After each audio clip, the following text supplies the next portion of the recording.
Який для тебе ідеал білоруськомовного хлопця? У мяне няма ідэалу беларускамоўнага хлапца, бо хлапцы ўсе розныя і ён не абавязкова павінен быць беларускамоўны, нават на ангельскай няхай размаўляе.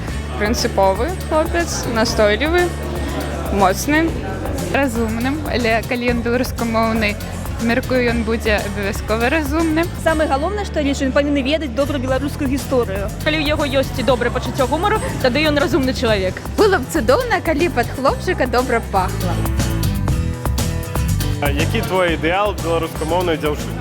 Напэўна, шчырасць, каб была шчырай, сапраўднай беларускай. Прыгажосць, там добрая прафесія, клопат аб сваім мужчыне. Любіць падарожжа маю на ўвазе, кнігі чытаць, быць адукаванай в некаторым сэнсе, але не быць кар'ерысткай, як гэта казаць. Калі ў нас ёсць аднолькавыя інтарэсы і нам цікава адзін з другім. Таму беларуская мова гэта не першы фактор.